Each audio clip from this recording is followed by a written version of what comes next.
Pressure fast వందనాలక్క. పరిశుద్ధమైన Bible నుండి గలతీయులకు రాసిన పత్రిక 3వ అధ్యాయము 26వ వచనాన్ని మనం చదువుకున్నాం.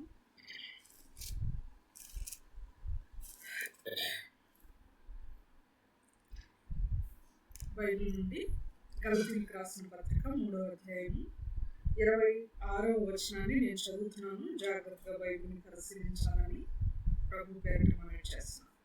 యేసుక్రీస్తునందు మీరందరూ విశ్వాసం వలన దేవుని కుమారులై ఉన్నారు. ప్రార్థన చేసుకుందాం. ప్రేమ నమ్మకం కలిగిన మా పరలోక తండ్రి, పరిశుద్ధుడ, మహోన్నతుడ, మహాకనుడ, ఉన్నతమైన మా గొప్ప దేవ, మీ యొక్క అమూల్యమైన శ్రేష్టమైన నామానికి ఎంతగానో వందనాలు, స్తోత్రాలు, స్తుతులు చెల్లించుకుంటున్నాం నాయన. అయ్యా, ఈ రాత్రి కాలం వేళ మీ సన్నిధిలో చేరి మీ మాటలు ఆలకించడానికి, మిమ్మల్ని స్తుతించడానికి మీరు ఇచ్చిన కృపను బట్టి మీ స్తోత్రాలు చెల్లిస్తున్నాం నాయన. నిజంగా మీ కృప ప్రభు అందరికీ ఈ యొక్క అవకాశం లేదు నాయన. మేము ఎట్టి పరిస్థితుల్లోనూ నాయన యోగ్యులను కానప్పటికీ మీ కృపను మాకు అనుగ్రహించి సజీవులుగా మమ్మల్ని బ్రతికిస్తున్నారు, పోషిస్తున్నారు, సంరక్షిస్తున్నారు ప్రభా. ఎండ దెబ్బైనా వాన దెబ్బైనా తగలకుండా ప్రభా మీరు మమ్మల్ని ఎంతో సురక్షితంగా సంరక్షిస్తున్నందుకే వందనాలు చెల్లిస్తున్నాం. ఏమి ఇచ్చినా మీరు ఎప్పటికీ తీర్చుకోలేము ప్రభా. మా హృదయపూర్వక వందనాలు తెలియజేస్తున్నాం నాయన. ఈ సమయంలో నాయన నేర్చుకోవాల్సిన పద్ధతులు, వాక్యాన్ని నేర్చుకోవడానికి మీరు సహాయం దయచేయండి.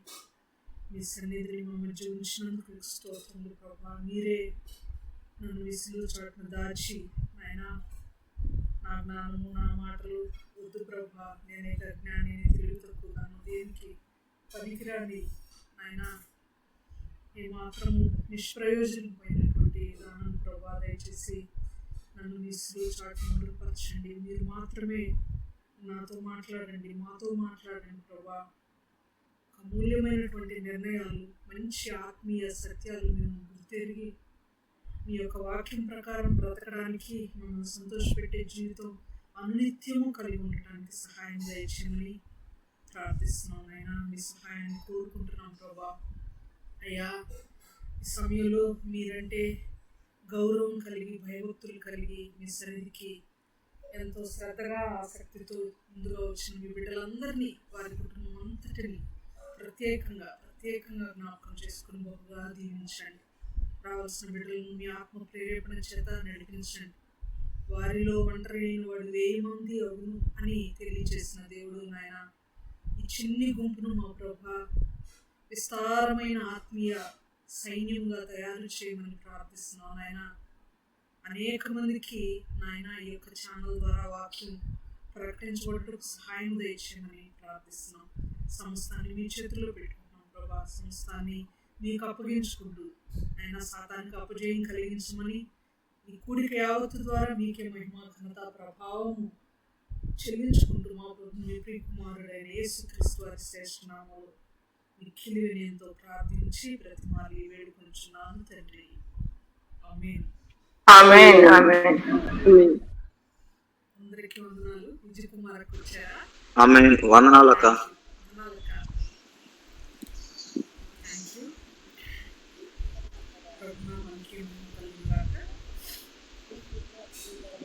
మనం ఈరోజు మన వాక్య భాగానికి మనం పెట్టుకున్నటువంటి పేరు తండ్రి అని పెట్టుకున్నాం. చాలా ఉద్వేగభరితమైన టాపిక్ యాక్చువల్గా తండ్రి అనేది. ఎందుకంటే ప్రతి ఒక్కరికి తండ్రి అనేది ఒక గొప్ప బంధం కదండి. ముఖ్యంగా ఆడపిల్లలకి చాలా గొప్ప బంధం.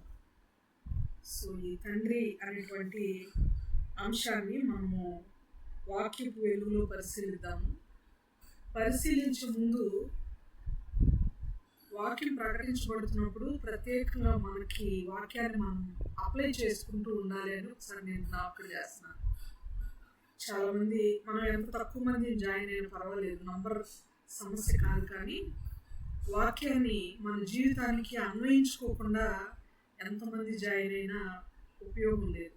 వాక్యం వింటూ ఆ వాక్యపు వెలుగులో మనం వాక్యం వినబడుతూ ఉన్నప్పుడు ఈ పాయింట్ నాలో ఉందా, ఈ లోపం నాలో ఉందా, ఈ ఆశీర్వాదం నాకుందా, లేకపోతే ఈ పొరపాటు నా ద్వారా జరిగిందా అని మనం చెక్ చేసుకుంటూ ఉండాలి. వాక్యం వినడంలో కలిగిన ఉద్దేశం అది. వాక్యం చేత మనం సరిచేయబడుతూ ఉండాలి అని నేను దేవుని యొక్క నామం పేరట జ్ఞాపకం చేస్తున్నాను. మనందరం కూడా జ్ఞాపకం పెట్టుకుందాం ఈ మాట.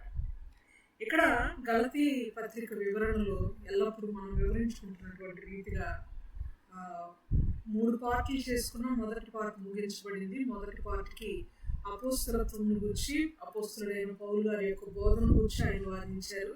అది మొదటి వాదన మొదటి 2 అధ్యాయాలు ఉంటుంది.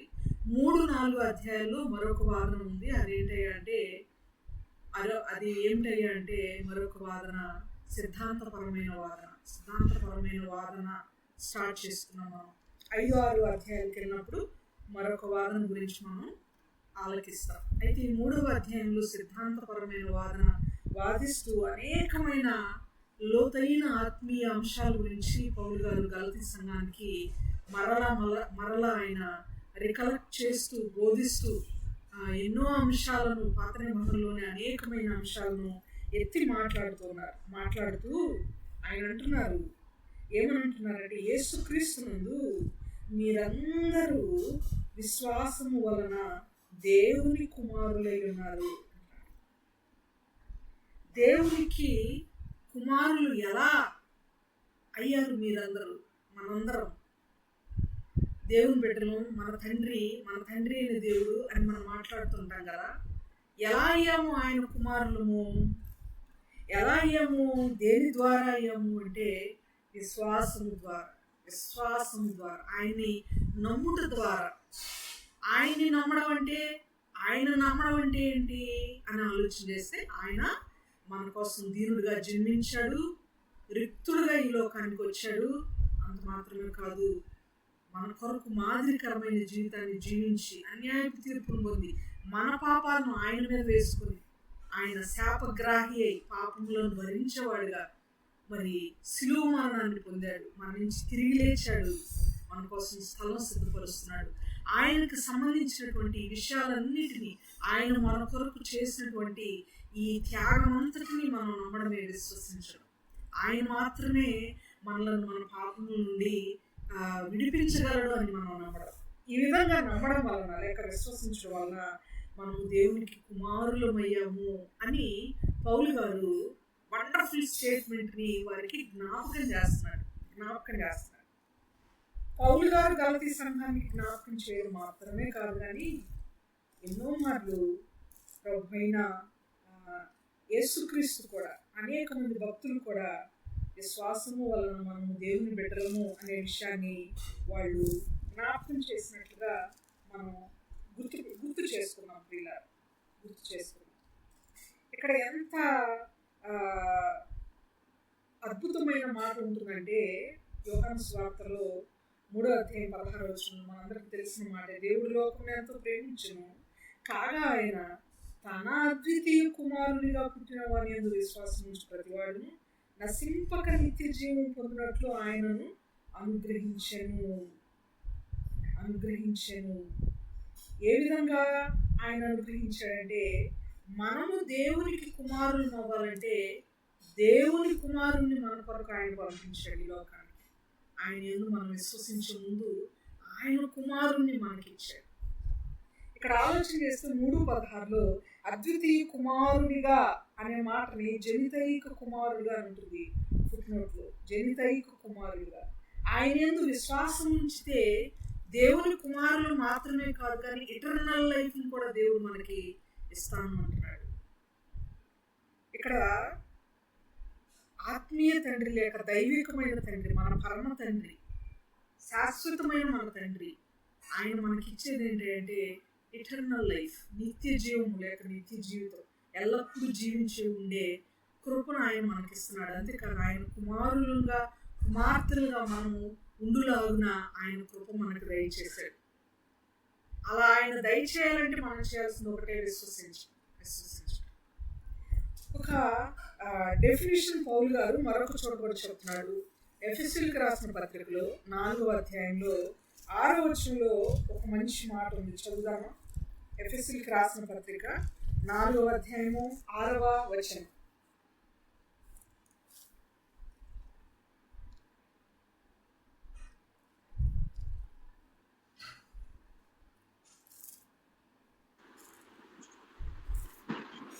అందరికీ తండ్రి ఆయన అందరికీ పైగా ఉన్నవాడై అందరిలోనూ వ్యాపించి అందరిలో ఉన్నాడు.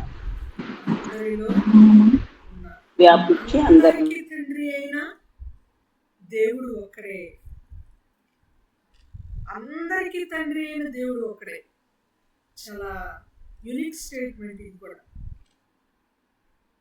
కొందరికి మాత్రమే ఒకరు తండ్రి అవ్వగలరు. మనకి అనేకమైన తండ్రులు ఉన్నారు. ఇంకా నెక్స్ట్ మనం చూడబోయే వచ్చిన హెబ్రీయులకు రాసిన పత్రిక 12వ అధ్యాయం 9వ వచనంలో అంటాడు పౌలు గారు, శరీరానుసారంగా చూస్తే మనకు అనేక మంది తండ్రులు ఉంటారు, కానీ ఆత్మీయంగా చూస్తే మన ఆత్మలకు తండ్రి ఒక్కడే అనే మాట అక్కడ ఉంటుంది. ఇక్కడ మన అందరికీ తండ్రి ఒక్కడే, తండ్రి అయిన దేవుడు ఒక్కడే అనే మాట మనకు కనబడుతుంది. అందరికీ తండ్రి అయిన దేవుడు ఒక్కడే. అందరికీ తండ్రి అవడం అసంభవం కదా ఈ లోకానుసారంగా ఆలోచన చేస్తే.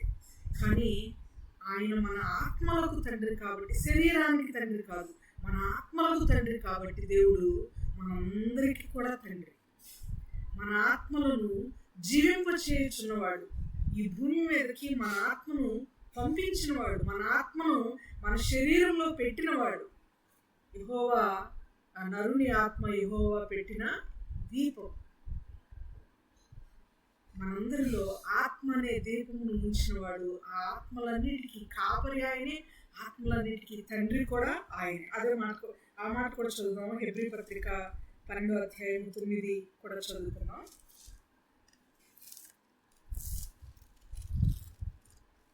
హెబ్రీయులకు రాసిన పత్రిక 12వ అధ్యాయము 9వ వచనం.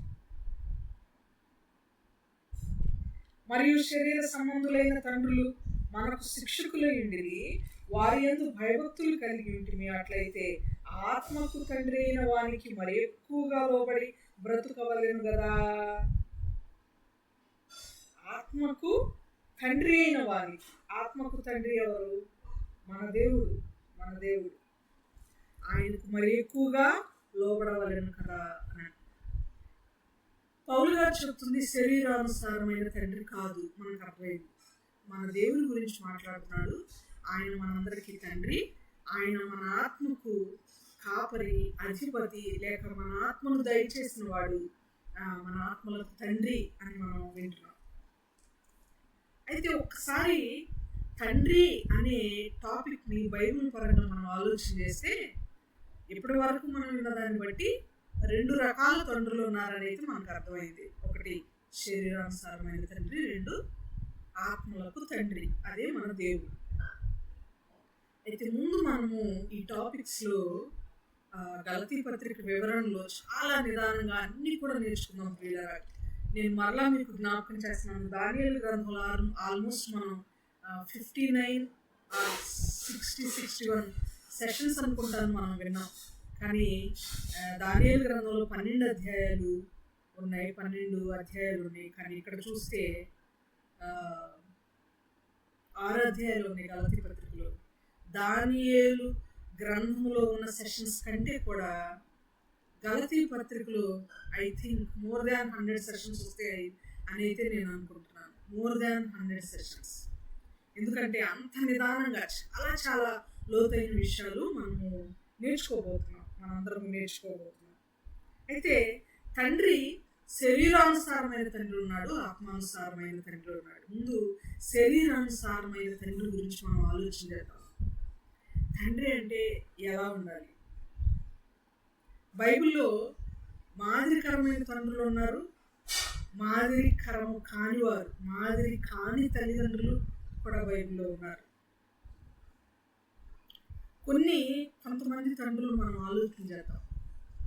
ఫస్ట్ ఈ లోకానుసారమైన తండ్రి అనగానే వినే మనకైనా, వాక్యం చదువుతున్నప్పుడైనా, చెప్పేవారికైనా ఫస్ట్ ఎవరి తండ్రి వారికి జ్ఞాపకం వస్తారు. మీకు వచ్చారా జ్ఞాపకం?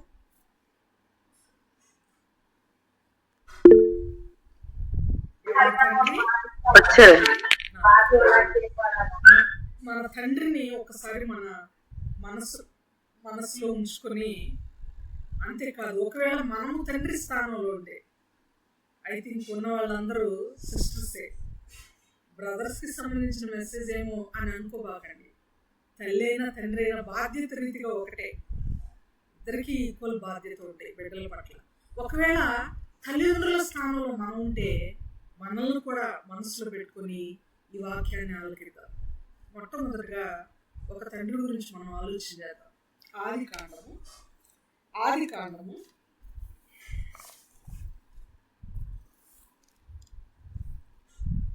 17వ అధ్యాయము 18వ వచనం. ఆది కాండము 17వ అధ్యాయము 18వ వచనం.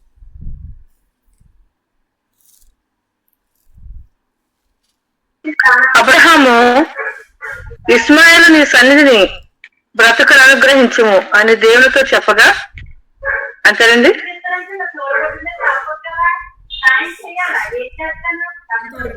ఇంకా అంటున్నాడు, ఈ విధంగా అంటున్నాడు, ఇస్మాయిలు నీ సన్నిధిని బ్రతుకును అనుగ్రహించుము.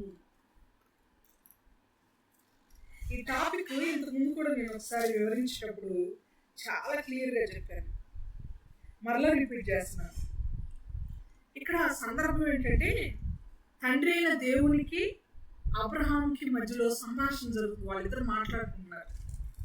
దేవుడు చాలా సీరియస్గా ఒక సీరియస్ టాపిక్ని చాలా స్ట్రాంగ్గా అబ్రహాంతో మాట్లాడుతున్నాడు. 15వ వచనం నుండి నేను చదువుతున్నాను, గమనించండి. మరియు దేవుడు అబ్రహాంతో ఇలా అంటున్నాడు, నీ భార్య అయిన శారై పేరు, శారై అనవద్దు, ఏలైనా ఆమె పేరు సారా. నేను ఆమెను ఆశీర్వదించి ఆమె వల్ల నీకు కుమారుని కలుగజేసేదను. నేను ఆమెను ఆశీర్వదించదను. ఆమె జనములకు తల్లి అయి ఉండును. జనముల రాజులు ఆమె వలన కలుగుదురని అబ్రహాముతో చెప్పారు. అప్పుడు అబ్రహాం సాగిలపడినవి, 100 ఏళ్ల వారికి సంతానం కలుగునా, 90 ఏళ్ల శారా కనునా అని మనస్సులో అనుకున్నాను. అబ్రహాం, ఇశ్మాయేలు నీ సన్నిధిని బ్రతుకును అనుగ్రహించుము అని దేవునితో చెప్పాలి.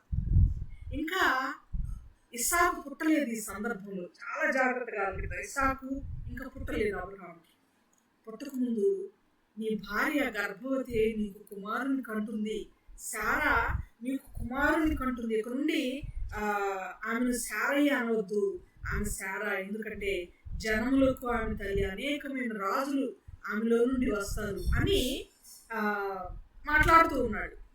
వాగ్దాన పుత్రుడు గురించి చాలా సీరియస్గా టాపిక్ మాట్లాడుతున్నాడు దేవుడు. ఎప్పుడు శారానే బ్లేమ్ చేస్తాం మనం. శారా గుడారంలో ఉండి నవ్వెను, దేవుని మాట విశ్వసించక నవ్వెను అని వింటుంటారు చాలా మంది పాస్టర్స్ మాట్లాడేటప్పుడు. శారా అయినా నవ్వింది, అబ్రహాం నవ్వలేదా? అబ్రహాం నవ్వాడు అని ఎందుకు చెప్పరు? నవ్వాడా లేదా అబ్రహాం? అబ్రహాం గారు నవ్వారా లేదా? నవ్వారండి. ఇప్పుడు మనం చదివాం కదా, కరెక్ట్. అబ్రహాము ఏమని నవ్వాడు? తన మనసులో అనుకున్నాడు. ఏమని? 100 ఏళ్ల వారికి సంతానం కలుగునా, 90 ఏళ్ల శారా కనునా అని మనస్సులో అనుకోలేదు. సాగిలపడి నవ్వి మనస్సులో అనుకోలేదు.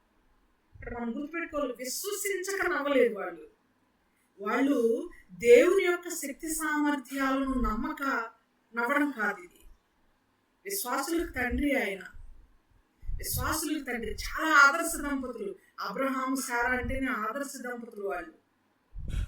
వాళ్ళు నవ్విన కారణం ఏంటంటే దేవుడు చేయలేడు అని కాదు, వాళ్ళు అవిశ్వాసంతో కాదు వాళ్ళు నవ్వడం యొక్క కారణం. వాళ్ళ నవ్వుకి కారణం ఏంటంటే ఎంత ముసలోళ్ళు అయిపోయారు. 90s లో 100s లో ఉన్నాం. ఎంత వృద్ధాప్యంలో మేము పిల్లల్ని కనగలమా అని నవ్వారు వాళ్ళు. వాళ్ళకున్నటువంటి శక్తి సామర్థ్యాల మీద అపనమ్మిక అది. They are not able to give birth to A baby అని వాళ్ళ ఉద్దేశం. అంతేకాదు అంతేకాని దేవుని యొక్క శక్తిని వాళ్ళు అపనమ్మికతో చూడడం కాదు ప్రియులారా. మనం కూడా గుర్తుపెట్టుకోవాలి. అబ్రహాము శారా నుండి మనం నేర్చుకోవాల్సిన పాయింట్ ఏంటంటే, మనము బలహీనులమైన దో వీఆర్ నాట్ ఇన్కాపబుల్, మనము శక్తి సామర్థ్యం కలిగిన వారం కాకపోయినా దేవుడు మన చేత అద్భుత కార్యాలు చేయిస్తాడు. అయ్యో నేను పాడలేనండి, అందరూ నవ్వుతారు అంటారు కొంతమంది. ఒక్కొక్క సహోదరి నాతో చాలా సుదీర్ఘంగా మాట్లాడేటప్పుడు షేర్ చేసుకుంటూ ఉంటుంది. ఏమనంటే, నాకు బాధ కలిగినా నేను పాట రాసుకుంటాను, ఆనందం కలిగినా నేను పాట రాసుకుంటాను, నా దేవుడు తప్ప ఇంకెవరున్నారు నాకు, నేను అన్ని ఆయన గురించి పాటలుగా రాసుకుంటాను. కానీ చాలా మంది విని నవ్వుతున్నారని ఆపేశాను, పాడట్లేదు. నేను చెప్పాను, సిస్టర్ మీరు పాడాలి, మనుషులు నవ్వుతున్నారని ఆపొద్దు, అది మీకు దేవునికి ఉన్న సంబంధం, మీరు రాయండి, రాస్తూనే ఉండండి, దేవుడు వాడుకుంటాడు అని చెప్పడం జరిగింది. నవ్వు లేకపోతే ఒకరు హేళన చేయడము, ఒకరు మనల్ని తగ్గించడం అనేది మన సామర్థ్యాన్ని చూసి తగ్గిస్తూ ఉంటారు. కానీ మనం నమ్ముకోవాల్సింది మన సామర్థ్యాన్ని కాదు ప్రియులారా. మన సామర్థ్యం మీద మనం ఆధారపడకూడదు, మన బలహీనతని భూతత్వంలో చూసి భయపడకూడదు. దేవుని యొక్క బలహీనత మానవుని బలం కంటే బలమైంది. దేవుని యొక్క అజ్ఞానం, అఫ్ కోర్స్ దేవునికి జ్ఞానమే లేదు అని కాసేపు కనుక ఆలోచన చేస్తే, మానవునికున్న మహాజ్ఞానం కంటే కూడా ఒకవేళ దేవునికి ఏదైనా ఇఫెటాల్ ఇన్ కేస్ దేవునికి కనుక అజ్ఞానం అనేది ఉంటే అది చాలా జ్ఞానం కలిగినంత మానవుని జ్ఞానం కంటే. బైబిల్ వర్సెస్ అనేకం ఉన్నాయి. కాబట్టి ప్రియులారా, మనము శారా వలె అబ్రహాము వలె వారి స్థితిగతులను, వారి యొక్క శరీర బలహీనతను చూసి వారు నవ్వినట్లుగా మనం నవ్వకూడదు. వారు వారి బలహీనతను బట్టి నవ్వారు, కానీ మనం బలహీనులమైనా కూడా మనలను బలవంతునిగా చేయగలిగినటువంటి శక్తి కలిగిన దేవుని యందు మనం నమ్మిక ఉంచి మనం బలవంతులమే అని ముందుకు కొనసాగాలి. యవనస్తులారా, మీరు బలవంతులు, ఎందుకనగా వాక్యము మీలో నిలిచి ఉన్నది కనుక మీరు బలవంతులు. మనమందరం బలవంతులు దేవుని దృష్టిలో. చిన్నపిల్లలారా మీరు బలవంతులు, యవనస్తులారా మీరు బలవంతులు, వృద్ధులారా మీరు బలవంతులు. ఎందుకు? అందరూ చిన్నపిల్లలైనా, యవనస్తులైనా, వృద్ధులైనా దేవుని దృష్టిలో అందరూ యవనస్తుల కింద లెక్క, అకార్డింగ్ టు ప్రావెర్బ్స్.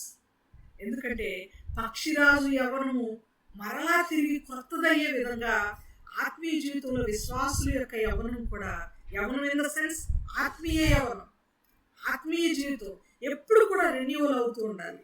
పక్షిరాజుకి వృద్ధాప్య దశ వచ్చేసినప్పుడు, ఏజ్ అయిపోతున్నప్పుడు తన ఒంటి మీద ఉన్నటువంటి ఆ ఈకలు అన్నీ కూడా రాలిపోయి మరలా కొత్త ఈకలు నూతనంగా వస్తాయట. అందుకనే పక్షిరాజు యవనము నూతనము రీతిగా లేక కొత్తగా కూర్చున్నట్లు అని వచ్చిన మనం చూస్తుంటాం.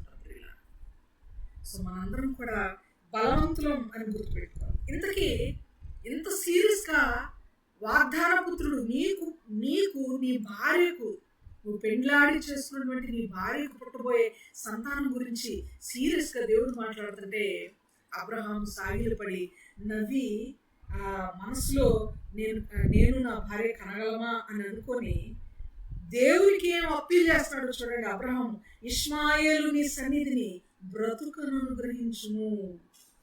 ఎంత ప్రేమ ఉందండి ఇష్మాయేలు పట్ల అబ్రహాం గారికి.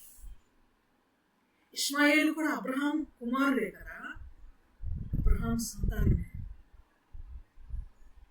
అబ్రహాం ద్వారా కలిగిన వాడే. తండ్రి మనసు అబ్రహాంలో ఎంత తేట తెల్లగా కనబడుతుందో చూడండి.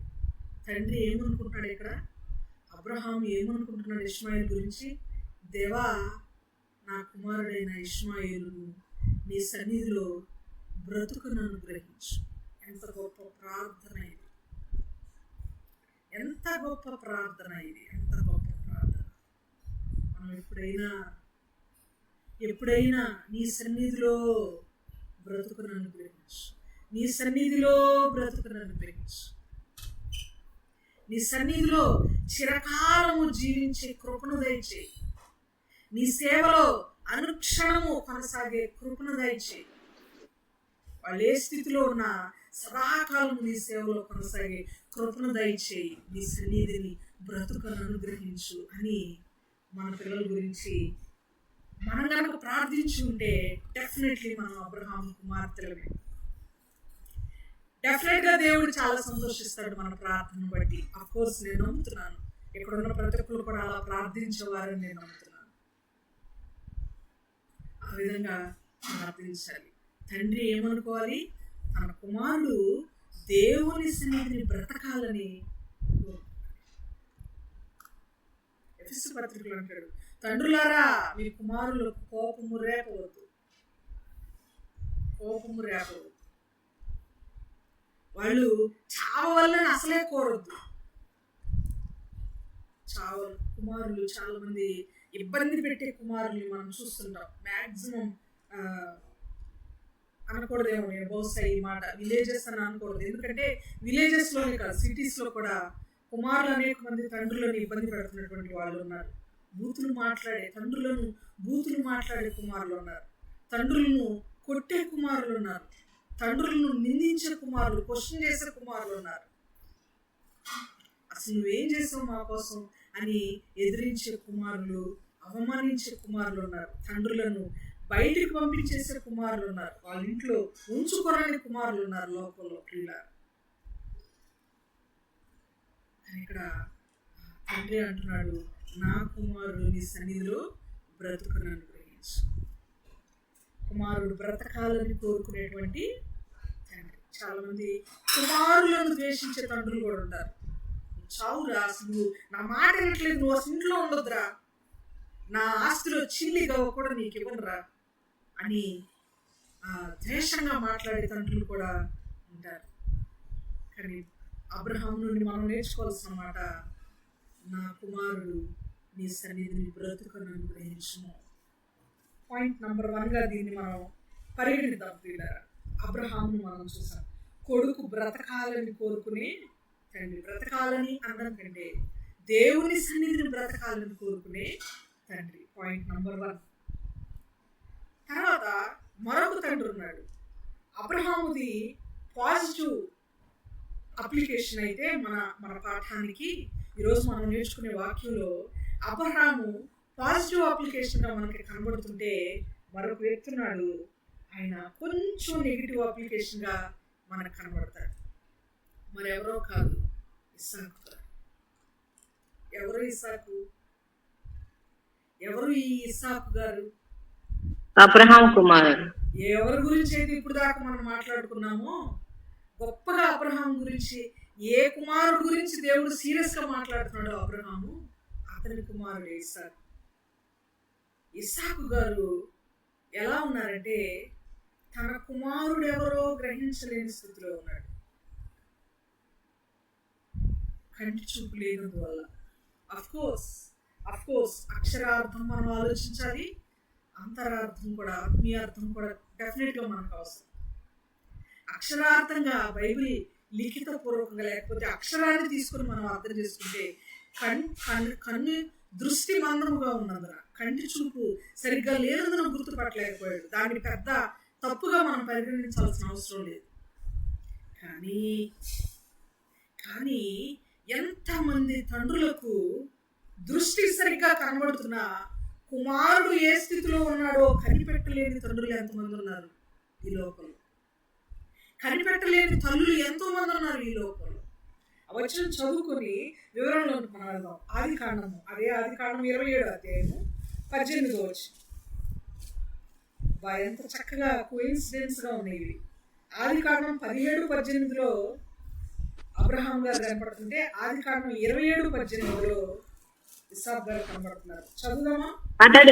అతడు తన తండ్రి ఎద్దుకు వచ్చిన తండ్రి అని పిలవగా, అతడు ఏమి నా కుమారుడా నీవెవరవని అడిగాను. తండ్రి అని పిలిచాడు. ఎవరెక్కడికి వచ్చి తండ్రి అని పిలిచింది? తండ్రి యాకోబు అని పిలిచింది ఎవరు? యాకోబు. యాకోబు. కానీ అతను యాకోబా యోసేపా గ్రహించలేకపోతున్నాడు. ఎవరో కుమారుడు, ఇద్దరిలో ఎవరో ఒకడు అని గ్రహించగలిగాడేమో కానీ ఏమి నా కుమారుడు అని నీవెవరు అంటున్నాడు సార్. నీవెవరు? ఈ రాత్రికాలం పిల్లరా, తల్లిదండ్రులమైన మనకు మన కుమారులు ఎవరో తెలుసా? మన కుమారులు ఏ స్థితిలో ఉన్నారో తెలుసా? ఇంత గొప్ప ఇసాకు గారిని చిన్న బలహీనతగా మాట్లాడుతున్నందుకే నాకు చాలా బాధగా ఉంది. అది ఆయన శరీరానుసారమైన బలహీనత, దృష్టి మందగించినందున ఆయన గుర్తించలేకపోయారు. కానీ ఆయనకు ఆత్మీయంగా దృష్టి మందగించలేదు. అప్లికేషన్లో మన ఆత్మీయ దృష్టి మనం చెక్ చేసుకున్నాం. కళ్ళు మనకు బాగానే కనపడుతున్నాయి. ఇసాకు గారి వలె కంటి చూపు మనకు మందగించలేదు. కానీ ఆత్మీయ దృష్టి మనకి మందగిస్తే మన బిడ్డలు ఎవరో మనకు తెలియదు. ఆత్మీయ దృష్టి స్పిరిచువల్ అటెండెన్స్, స్పిరిచువల్ ఇంటెన్షన్స్ మన బిడ్డల పట్ల. నా కొడుకు ఏం చేస్తున్నాడు, ఏం చదువుతున్నాడు, ఎవరితో స్నేహం చేస్తున్నాడు, ఎవరితో మాట్లాడుతున్నాడు, ఫోన్లో ఏం చూస్తున్నాడు, ఫోన్లో ఎవరితో మాట్లాడుతున్నాడు, ఎవరితో చాట్ చేస్తున్నాడు, బయటికి వెళ్ళినప్పుడు ఎలా ఉంటున్నాడు, ఈ విషయాలన్నీ మనం గ్రహించలేకపోతే ఆత్మీయ దృష్టి మనకి మందగించినట్లు. అది చాలా ప్రమాదం. ఇస్సాకు గారు ఉన్నది ప్రమాదకరమైన హ్యాబిట్ కాదు, శరీరానుసారమైన బలహీనత మాత్రమే. కానీ మనకే బలహీనత ఉంది. మన కొడుకు ఎవరో ఎలా ఉన్నాడో తెలియలేని స్థితిలో ఉన్నామా? మన కుమారుని లేక మన కుమార్తెని, ఆ కుమార్తె యొక్క ఆత్మీయ స్థితిగతులు అనలైజ్ చేయలేని స్థితిలో కనుక మనం ఉంటే ఖచ్చితంగా ప్రమాదకరమైన పరిస్థితిలో మనం ఉన్నట్టు. గుర్తుపెట్టుకుందాం, కుమారుడు ఎవరో గ్రహించలేని తల్లిదండ్రులుగా మనం ఉండకూడదు. ఫస్ట్ పాయింట్ అబ్రహాము నుండి మనం నేర్చుకుంటున్నమాట, మన కుమారులు, కుమార్తెలు, మన బిడ్డలు దేవుని సన్నిధిని బ్రతకాలని కోరుకోవాలి, ప్రార్థించాలి. రెండవది, మన కుమారులు లేక కుమార్తెల యొక్క స్థితిగతులు, వారి ఆత్మీయ స్థితి, వారి శారీరక స్థితి, వారి యొక్క మెంటల్ స్టేటస్, మానసిక స్థితి ఎలా ఉందో గ్రహించే దృష్టి కలిగిన వారుగా, ఆత్మీయ దృష్టి కలిగిన వారుగా మనం ఉండాలి. ఇది రెండవ పాయింట్. మూడవ పాయింట్ పాజిటివ్. మరలా మనందరికీ తెలుసు, యోబు గ్రంథము 1వ అధ్యాయము 5వ వచనం మనం జ్ఞాపకం చేసుకుంటే, ఏమైనా కుమారుల వల్ల, తన బిడ్డల వలన ఏమైనా దోషం కలుగుతుందేమో, దేవుని నామానికి ఏదైనా అవమానం వస్తుందేమో అని అనుదినము వారి కొరకు ధూపం వేస్తూ, వారి కొరకు ప్రార్థన చేస్తూ ఉండేవాడట, బలులు అర్పిస్తూ ఉండేవాడట. ఎవరండి? యోబు గారు. అనుదినం చదువుదామన్న మాట. యోబు గ్రంథం 1వ అధ్యాయం 5వ వచనం. వారి విందు దినములు పూర్తి కాగా యోబు తన కుమారులు పాపము చేసి తమ హృదయములలో దేవుని దూషించిరేమో అని వారిని పిలవనంపించి వారిని పవిత్రపరిచి అరుణోదయమున లేచి వారిలో ఒక్కొక్కరి నిమిత్తము దహనబలి అర్పించుచూ వచ్చెను. యోబు నిత్యము అలాగున చేయుచుండెను. ఇక్కడ గమనిస్తే 4వ వచనంలో అందరూ కుటుంబం, ఫ్యామిలీ మొత్తం కలిసి చక్కగా ఈట్ టుగెదర్ అందరూ కలిసి భోజనం చేసి సంతోషంగా గడిపేవాళ్ళు. ఎంత చక్కని ధన్యకరమైన జీవితం కదా. అతని కుమారులందరూ వంతుల చొప్పున అనుదినము ఒకరు తమ ఇండ్లలో విందు చేయని కూడినప్పుడు అందరూ కలిసి భోజనం చేయడం యోబు ఫ్యామిలీలో మనం నేర్చుకోవాలి. చాలా కుటుంబాల్లో మనం గమనిస్తాం. ఫస్ట్ తండ్రి భోజనం చేస్తాడు, తర్వాత పిల్లలకి తల్లి భోజనం వడ్డిస్తుంది. ఎప్పుడో అందరూ అయిపోయిన తర్వాత చివరికి తల్లి భోజనం చేస్తూ ఉంటుంది. అందరం కలిసి భోజనం చేస్తే చాలా బాగుంటుంది. కలిసి భోజనం చేస్తూ మాట్లాడుకుంటూ ఒకరినొకరు ప్రేమ పంచుకుంటూ, ప్రేమపూర్వకంగా మాట్లాడుకుంటూ, ఒకరికొకరు వడ్డించుకుంటూ కలిసి భోజనం చేస్తే ఎంత హాయిగా ఉంటుంది ప్రియులారా. యోబు కుటుంబం నుండి మనం నేర్చుకోవాల్సినటువంటి ఒక పాఠం ఇది. అఫ్కోర్స్ ఆ విందు అయిపోయిన తర్వాత కలిసి భోజనం చేయడం, చక్కగా సంతోషంగా గడపడం అయిపోయిన తర్వాత అక్కడ కూడా ఎక్కడైనా మాటల్లో కానీ, ఎక్కడైనా తినే విషయంలో కానీ, ఎక్కడైనా ప్రవర్తనలో కానీ ఎక్కడన్నా తప్పిపోతారేమో, దేవునికి అయిష్టంగా ఏదైనా జరిగి ఉంటుందేమో, ఒకవేళ ఎక్కడైనా తప్పిపోతారేమో కుమారులు అన్నట్లుగా, వాళ్ళ వలన ఏదైనా పాపము దోషము జరిగిందేమో, అది కూడా జరగకూడదని వాళ్ళను పవిత్రపరిచి, ఏ విధంగా పవిత్రపరిచి ఉంటాడు? బహుశా వాక్యాన్ని వాళ్ళకు బోధించి, వాక్యం ద్వారా మిమ్మల్ని మీరు కడుగుకోండి అని వాళ్ళకి చెప్పి, బహుశా మీరు కూడా మీ అంతటి మీరు పర్సనల్ ప్రేయర్ దేవుని అడగండి, అయ్యా ఈ విందు సమయంలో మేమేమైనా మా ద్వారా తప్పు జరిగితే మమ్మల్ని క్షమించయ్యా అని వాళ్ళని పవిత్రపరిచి, వాళ్ళ కొరకు బలులర్పించి ప్రార్థన చేస్తారు. వాటి బెస్ట్ క్వాలిటీ ఆఫ్ యోగులో ఉన్నటువంటి ఎంత అద్భుతమైన ఉన్నతమైన లక్షణం ప్రియులారా. మనం ఎప్పుడైనా చేసామా ఇలా? ఒక బర్త్డే పార్టీకి మనం పిల్లలను పంపితే, ఎక్కడైనా వాళ్ళ ఫ్రెండ్స్ ఇంటికి డిన్నర్కు లంచ్కు మన పిల్లలను పంపిస్తే, ఫ్రెండ్స్తో గెట్ టుగెదర్కి ఎక్కడైనా పంపిస్తే, తర్వాత మరలా తిరిగి వచ్చిన తర్వాత ఎక్కడైనా పొరపాటు జరిగిందేమో నీ ద్వారా ప్రేయర్ చేసుకుని దేవుని సారి అడుగు అని మనం నేర్పించామా? నేను నేర్పించాను నా పిల్లలకి. నేను ఖచ్చితంగా పడుకునేటప్పుడు ఈ దినమున నా ద్వారా ఎక్కడైనా పొరపాటు జరిగితే నన్ను క్షమించు ప్రభు అని ఖచ్చితంగా క్షమాపణ ఉండాలి. బెడ్కి మనం వెళ్ళే ముందు, నిద్రలోకి మనం వెళ్ళే ముందు ఖచ్చితంగా ఈ దినమంతట్లో మన ద్వారా ఏమైనా మిస్టేక్స్ జరిగితే క్షమించమని దేవుని ఖచ్చితంగా అడగాలి.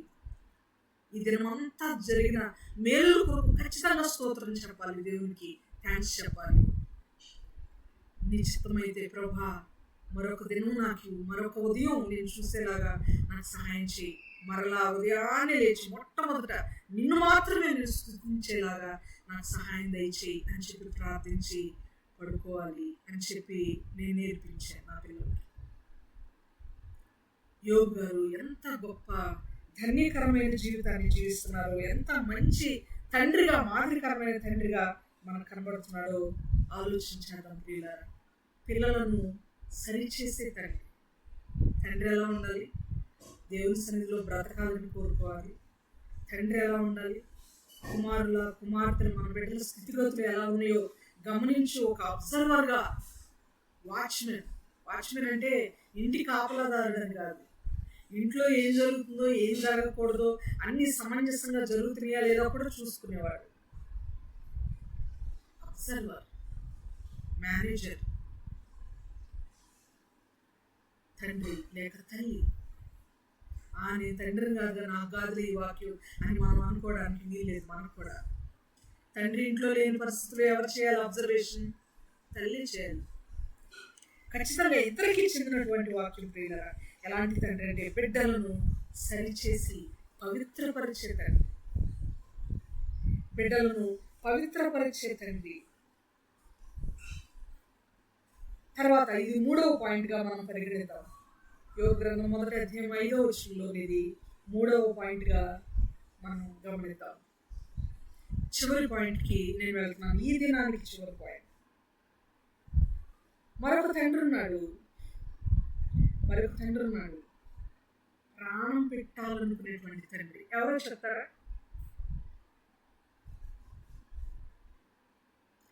తన కుమారుని కొరకు ప్రాణం పెట్టాలనుకుంటున్నటువంటి తండ్రి.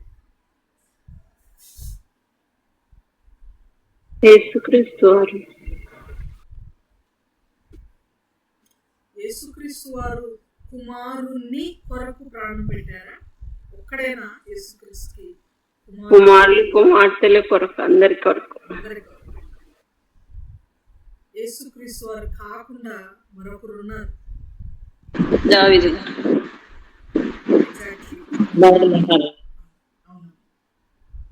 ఎంత విరోధంగా ఉన్నా అబ్షాలోము మరణిస్తే దావీదు ఏమనుకున్నాడు?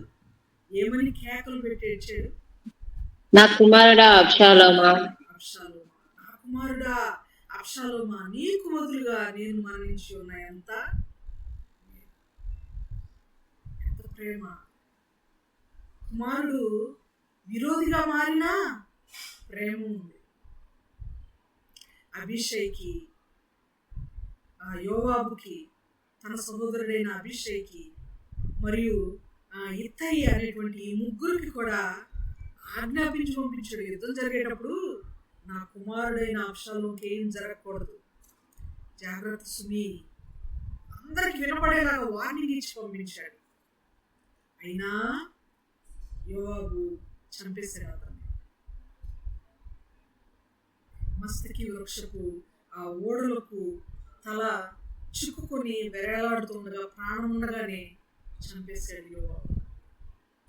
ఆ వార్త వచ్చి ఒక వ్యక్తి, మొదట కూషి, తర్వాత మరొక వ్యక్తి వచ్చి, అహిమయస్సు వచ్చి చెప్పినప్పుడు దావీదు గారు ఎంత వేదన చెందారు. ఓకే, యుద్ధంలో గెలిచాం, ఓకే, రాజు నీకు శుభము జయము అని కేకలు వేసి చెప్పినప్పుడు అదంతా ఓకే, అబ్షాలోము క్షేమంగా ఉన్నాడా? యుద్ధం గెలవడం కంటే కూడా కుమారుని యొక్క క్షేమము చాలా ప్రాముఖ్యంగా దావీదు గారికి కనపడుతుంది. చనిపోయాడు అని తెలిసినప్పుడు ఆయన పడినటువంటి వేదన ఒకసారి చదువుదాం. 2 సమూయేలు గ్రంథం 2 సమూయేలు గ్రంథం 18వ అధ్యాయము 33వ వచనం. ఆ అధ్యాయం అంతా మీరు తర్వాత చదవండి, వివరణ అంతా ఇంకా ఎక్కువగా మీకు తెలుసు, జస్ట్ జ్ఞాపకం చేస్తున్నాను. 2వ రాజుల గ్రంథము 18వ అధ్యాయం అంతా తర్వాత చదవండి. ప్రస్తుతం 33వ వచనం మాత్రమే చదివి సహాయం చేయండి. అప్పుడు రాజు బహు కడతపడి గుమ్మమునకు పైగానున్న గదిలోకి ఎక్కిపోయి ఏడ్చుచు సంచరించుచు నా కుమారుడా అబ్షాలోమా, నా కుమారుడా అబ్షాలోమా అని కేకలు వేయచ్చు, అయ్యో నా కుమారుడా, నీకు బదులుగా నేను చనిపోయిన ఎడల ఎంత బాగుండును, నా కుమారుడా అబ్షాలోమా, నా కుమారుడా అబ్షాలోమా అని ఏడ్చు వచ్చాను. నీకు బదులుగా నేను మరణించిన ఎంత మేలు.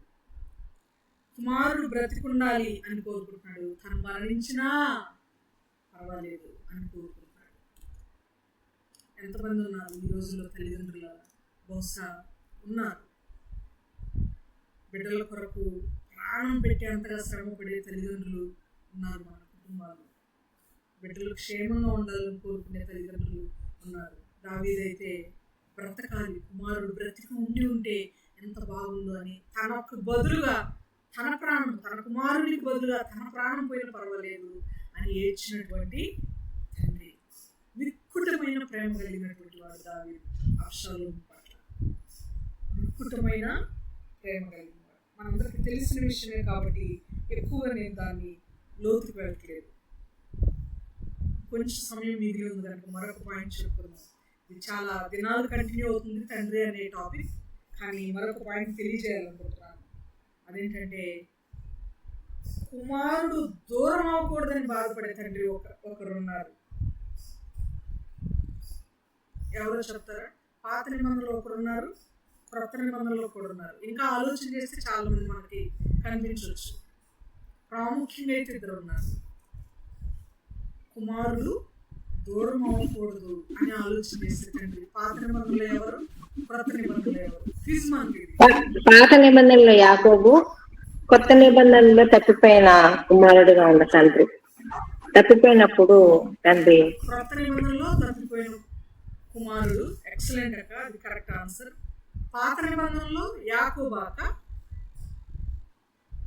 అవును సిస్టర్, యేసేపు చనిపోయిన అన్నప్పుడు తను కూడా ఏడుస్తాడు కదా, బాగున్నాను నాకు అని. చనిపోయాడు అని చెప్పినప్పుడు ఓకే, దూరం అవ్వడం అని అంటున్నాను నేను ఇక్కడ. పాత నిబంధనలు అయితే మరలా అబ్రహాం గారే. ఎలా అంటే, వీళ్ళు నన్ను అపహసిస్తున్నారు, పరిహసిస్తున్నారు, సో వారసుడిగా ఉండడానికి వీల్లేదు ఇష్మాయేలు, దాసి కుమారుణ్ణి వెళ్ళగొట్టి ఇక్కడ నుంచి అని చెప్పింది శారా అబ్రహాంతో. అప్పుడు ఒక నీళ్ల తిత్తిని హాగరు భుజం మీద పెట్టి, ఆహారము నీళ్ల తిత్తిని హాగరు చేతికిచ్చి వాళ్ళు పంపించేసేటప్పుడు చాలా బాధపడ్డాడు అబ్రహాం కదా. చూద్దాం అన్నమాట. ఆదికాండం 21వ అధ్యాయం 10-11 వచనాలు చూద్దాం. ఆదికాండము 21వ అధ్యాయం 10-11 ఈ దాసిని దీని కుమారుణ్ణి వెళ్ళగొట్టుము. ఈ దాసి కుమారుడు నా కుమారుడైన ఇస్సాకుతో వాసుడై ఉండడని అబ్రహాముతో అనెను. అతని కుమారుని బట్టి ఆ మాట అబ్రహామునకు మిక్కిలి దుఃఖము కలగజేసెను. అయితే తన కుమారుని బట్టి ఆ మాట అబ్రహామునకు మిక్కిలి దుఃఖమును కలుగజేసింది. మాట అంటే 2 మాటలు పైన మనం గమనిస్తే, వెళ్ళగొట్టుము అనేది ఒక మాట, వారసుడై ఉండడు అనేది మరొక మాట. బహుశా అబ్రహాం గారికి ఎక్కువ హట్టింగ్ అనిపించిన మాట వెళ్ళగొట్టుము అనే మాట. వారసుడుగా ఉంటాడా లేదా అది సెకండరీ థింగ్. వారసుడిగా ఉన్నా లేకపోయినా కుమారుడిగా కొనసాగుతుంటే చాలేమో అని భావించి ఉండొచ్చు, ఎందుకంటే దాసికి పుట్టినవాడు కనుక. కానీ అతని కళ్ళ ముందే ఉండకుండా వెళ్ళగొట్టవలసి వస్తుంది, పంపించాల్సి వస్తుంది, దూరం అయిపోతున్నాడే కుమారుడు అని బహుశా అబ్రహాం గారికి చాలా వేదన కలిగింది. ఆ మాటను బట్టి అబ్రహాంకు మిక్కిలి దుఃఖం కలిగింది. మిక్కిలి దుఃఖం. ఇక్కడ అబ్రహాం గారికి కాదు, తండ్రి అయిన దేవుని నుండి మనం కూడా దూరంగా వెళ్ళిపోతుంటే దేవునికి ఎంత బాధ. రా రా నా దగ్గరకు రా, ప్రయాసపడి భారం మోస్తున్నావా నా దగ్గరకు రా, విశ్రాంతి లేదా నా దగ్గరకు రా, సమస్యల్లో ఉన్నావా నా దగ్గరకు రా, దుఃఖంలో మునిగి ఉన్నావా నా దగ్గరకు రా, నేనిస్తాను సంతోషాన్ని, నెమ్మదిని నేనిస్తాను. అనారోగ్యంగా ఉన్నావా నా దగ్గరకు రా, ఆరోగ్యం నేనిస్తాను, నా రెక్కల నీడలో ఆరోగ్యం ఉంది. ఏ విషయంలో ఆర్థికంగా, మానసికంగా, శారీరకంగా, సమాజంలో సామాజిక పరంగా ఏ విషయంలో నువ్వు వెనకబడున్నావు, ఏ విషయంలో లేక అవుతున్నావు, ఏ విషయంలో నువ్వు తప్పిపోతున్నావు నాకు తెలియదు కదా, నువ్వు నా దగ్గరకు రా, నేను సమస్తము నేను సొల్యూషన్ నేను ఇవ్వగలను అని దేవుడు పిలుస్తుంటే, అయినా నా సొల్యూషన్ నాదే, నా సమస్యకి నేనే జవాబు ఎత్తుకుంటా, ఎవరిని నేను నమ్మను. వీలైతే రాజును నమ్ముతా, వీలైతే డబ్బున్న వాళ్ళని నమ్ముతా, అధికారులను నమ్ముతా, మంత్రులను నమ్ముతా, పదవిలో ఉన్న వాళ్ళని నమ్ముతాను కానీ మనుషులను నమ్ముతాను కానీ దేవుని నమ్మను అన్నట్లుగా దేవుని వాక్యం దగ్గరకు మనం రాకుండా దూరం అయిపోతూ ఉంటే రోజుకి దేవుని సన్నిధికి దూరంగా పరిగెడుతుంటే లోబడనోళ్ళని ప్రజల కొరకు దినమంతా నా చేతులు చాచి పిలుస్తున్నాను. దూరం అయిపోయే బిడ్డల గురించి దేవునికి ఎంత బాధ.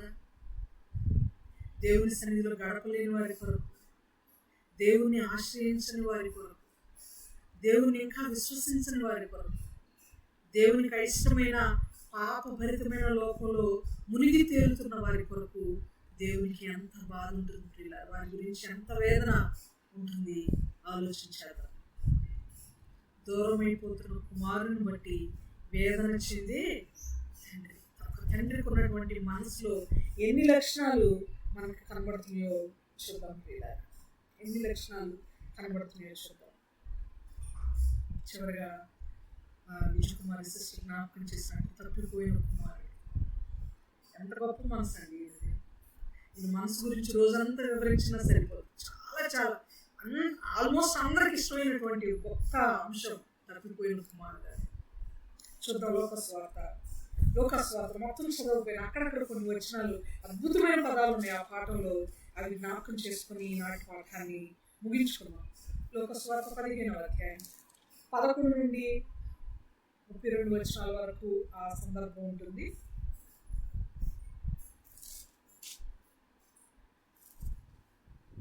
తప్పిపోయాడు. ఆస్తి కావాలని తండ్రితో గొడవపడి ఆస్తిని తీసుకుని వెళ్ళాడు. వేశ్యలతో దేవునికి అయిష్టమైనటువంటి మార్గంలో నడిచి ఆస్తి అంతా కరిగిపోయే వరకు, అయిపోయే వరకు వేస్ట్గా ఖర్చు పెట్టి సమస్తము అంటే రిక్తుడైపోయాడు. చేతిలో ఏమీ లేదు, చిల్లిగా కూడా లేదు. కానీ ఎలాంటి పరిస్థితి అంటే చాలా హీనమైన స్థితిలోకి వెళ్ళిపోయాడు. ఆకలేస్తుంటే పందులు వేసే కొట్టునైనా తిని కడుపు నింపుకోవాలి అని అంటున్నాడు. పని లేదు, పని ఇచ్చేవాళ్ళు లేరు. తన తండ్రి ఇంట్లో మాత్రం చాలా మంది పనులు ఉన్నారు. నేను చేసిన మిస్టేక్కి మరలా నేను నా తండ్రికి కుమారుని అనిపించుకోవడానికి యోగ్యత నాకు లేదు, కానీ నేను నా తండ్రి ఇంటికి వెళ్ళి అతనుకున్న పనివారిలో ఒక పనివాడిగా నేను ఉంటాను అని అనుకున్నాడు. అతనుకున్న పనివారిలో ఒక పనివాడిగా నేను ఉంటాను అని అనుకున్నాడు. ఆ మాటలు ఎంత అద్భుతమైన పశ్చాత్తాపం ఇక్కడ కలుగుతుందో చూడండి. 18వ వచనంలో లోకస్వార్త 15:18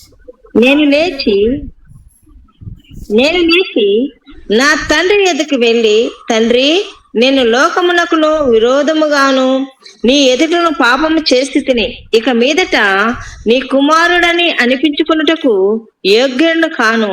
నన్ను నీ కూలి వారిలో ఒకనిగా పెట్టుకొనమని అతనితో చెప్పదనుకొని లేచి తండ్రి ఎద్దుకు వచ్చెను.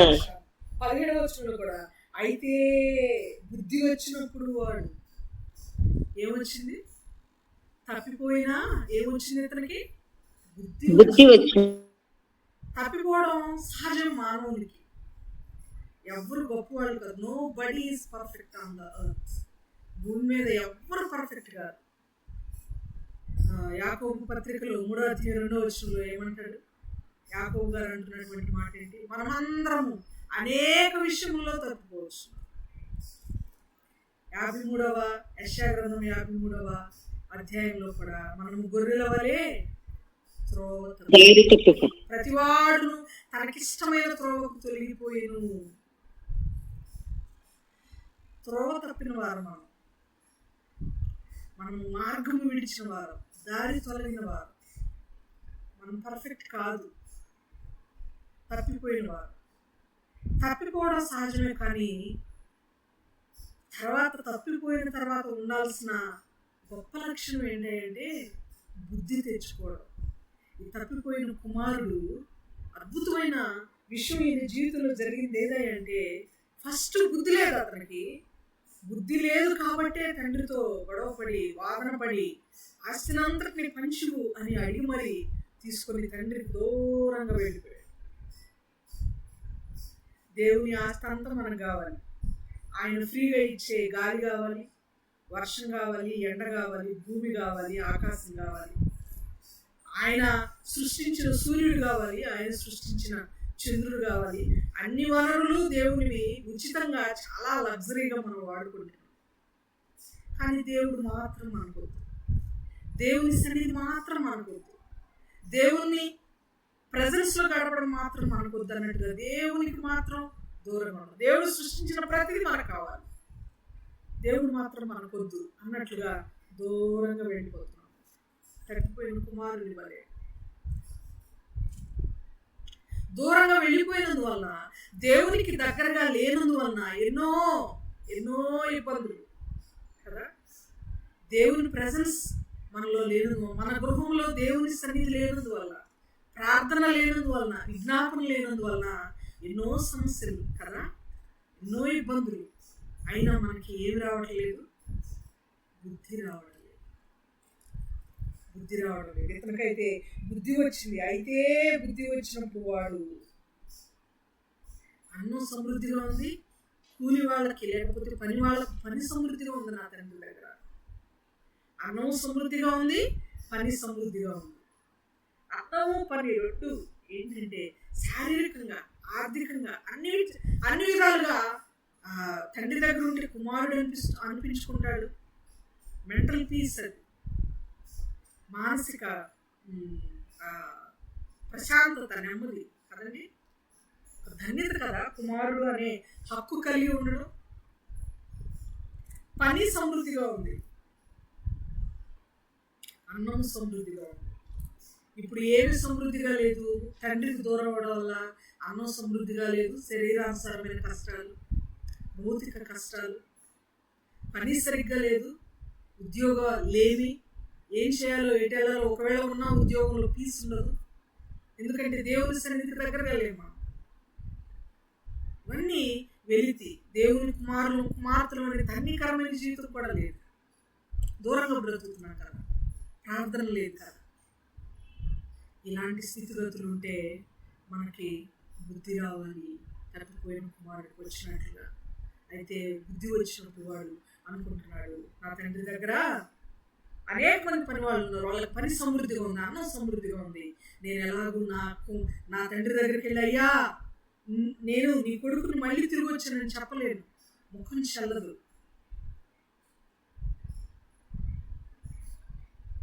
నా తండ్రికి కుమారుడు ఉండటానికి ఇక యోగ్యుని కాదు నేను, కానీ కూలివాడిలో ఒకరిగా నా తండ్రి నన్ను పెట్టుకుంటాడేమో అని వెళ్ళాడు. ఎంత మార్గము చూపు మీ ఇంటికి నా తండ్రి ఇంటికి, ఎంత చక్కని అద్భుతమైన పాట.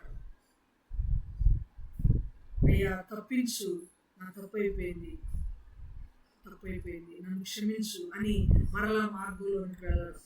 తప్పిపోయిన కుమారుని జీవితం అంతా ఎంత చక్కగా రాశారు ఆ పాటలో. తిరిగి వెళ్ళినప్పుడు ఆయన అనుకుంటున్నాడు, ఏమని అనుకుంటున్నాడు, నేను యోగ్యుడును కాను, ఇక మీదట నీ కుమారుడు నన్ను అనిపించుకున్నందుకు యోగ్యుడును కాను, కూలి వారిలో ఒకటిగా నన్ను పెట్టుకో అని అందామని అనుకున్నాను. అనలేదు, ఇంకా ఇలా అంటాను నేను మా ఇంటికి వెళ్ళాను అనుకున్నాడు. ఏ తండ్రి అయినా నాన్న ఇక నుంచి నేను నిన్ను నాన్న అని పిలవనులే, నీ దగ్గర ఏదైనా పని ఉంటే నాకు ఇవ్వు, కడుపు నిండా భోజనం పెట్టు, నాకు శాలరీ ఇవ్వు అంటే ఆ తండ్రి గుండె ఎంత పగిలిపోతుందండి. నా దగ్గర నువ్వు కూలి పని చేయడం ఏంటయ్యా, నాకున్నదంతా నీది కాదా, అసలు నేను జీవిస్తుంది నీకోసం కాదా, నువ్వు నా దగ్గర ఉంటే చాలు, నా కళ్ళ ముందు ఉంటే చాలు, నువ్వు సంపాదిస్తే ఏంటి సంపాదించకపోతే ఏంటి, నువ్వు జాబ్ చేస్తే ఏంటి చేయకపోతే ఏంటి కదా, నువ్వు ఎలా ఉన్నా నా కుమారుడివే, నాకు దూరంగా ఉండకుండా దగ్గర ఉంటే అదే చాలు కదా నాకు అన్నట్లుగా కుమారుడు వెళ్ళి తండ్రి దగ్గరికి వెళ్ళి ఇంకా అడుగుదును అనుకొని వచ్చాడట. ఆ మాట చాలా చక్కగా చాలా క్లియర్గా రాసి ఉంటుంది. అనుకొని 19వ వచనం చివరి భాగంలో, నీ కూలి వారిలో ఒకరిగా పెట్టుకున్నామని అతనితో చెప్పుదును అనుకొని లేచి తండ్రి ఎదురుకు వచ్చాడు. లేచి వచ్చేసరికి అంతే, ఏం ఆలోచించలేదు, దేశం లేదు, బిజినెస్ లేదు, జాబ్ లేదు, ఇంకేం లేవు, డబ్బులు కూడా లేవు, ఆలోచన వచ్చింది, బుద్ధి వచ్చింది, వెంటనే లేచి వచ్చేసాడు. మనకి బుద్ధి వచ్చిన కొన్నిసార్లు డ్రాగ్ చేస్తాం. మనం దేవుని సన్నిధిలో గడపాలి అని మన మనస్సాక్షి పదే మనకి వాత వేస్తున్నా కూడా డ్రాగ్ చేస్తూ ఉంటాం. దేవుని సన్నిధిలో తండ్రి దగ్గరకు రావడానికి, ఆయన పాదాల దగ్గరకు రావడానికి, ఆయన దగ్గర పశ్చాత్తాపడి మన పాపములు, మన తప్పిదములు, మన లోపములు ఒప్పుకోవడానికి లేట్ చేస్తున్న టైం తీసుకుంటాం మనం. ఈయన టైం తీసుకోలేదు, వెంటనే వచ్చేసాడు. వచ్చేసినప్పుడు తండ్రి మనసు చూడండి ఎలా ఉందో. మనకు కావాల్సిన పాయింట్ 21వ వచనం, వాడింకా దూరముగా ఉన్నప్పుడు తండ్రి వాణిని చూచి కనికరపడి పరుగెత్తి వాని మెడ మీద పడి ముద్దు పెట్టుకుని, వాటిని ఆసమ్ సిచ్యుయేషన్, అద్భుతమైన సన్నివేశం అది, ఆర్ద్రతతో కూడిన సన్నివేశం. ఇంకా దూరంగానే ఉన్నాడు, ఇంటి లోపలికి, ఇంటి ఆవరణలోకి మేబీ ప్రహరీ దాటి కూడా ఇంకా రాలేదు లోపలికి. ఇంకా దూరంగా ఉన్నప్పుడే తండ్రి పరిగెత్తాడు. ఆస్తిని పంచిపెట్టు, నేను దూరదేశం వెళ్ళాలి అని తండ్రితో గొడవ పడి వెళ్ళాడంటే బహుశా మేబీ 20-25 సంవత్సరాల లోపు ఉండొచ్చేమో బహుశా. ఇక్కడైతే వయసు రాయబడలేదు, జస్ట్ ఆలోచన చేద్దాం, ధ్యానం చేద్దాం వాక్యాన్ని. 15 సంవత్సరాలకి ఆస్తి పంచిపెట్టు అనే అంత నాలెడ్జ్ అయితే రాదు, మేబీ 20 దాటి ఉండొచ్చు. 20 సంవత్సరాల కుమారుడిని కన్న తండ్రి వయసు సుమారుగా 40-45 ఉండదా, ఒక 50 అయినా ఉండొచ్చు కదా. ఎందుకంటే ఇతనికి అన్న కూడా ఉన్నాడు ఆల్రెడీ, ఇతని కంటే ముందు ఇంకొక అన్న ఉన్నాడు. సో దగ్గరగా 45 నుండి 50 పైన ఉండొచ్చు తండ్రి వయసు. ఇద్దరిలో 20-25 మధ్య వయసులో ఉన్న కుమారుడు పరిగెత్తగలడా, 50 కంటే పైబడిన వయసు కలిగిన తండ్రి పరిగెత్తగలడా? ఎవరు ఎక్కువ పరిగెత్తగలరు? కుమారుడు పరిగెత్తగలరు. కానీ ఇక్కడ పరిగెత్తింది ఎవరు?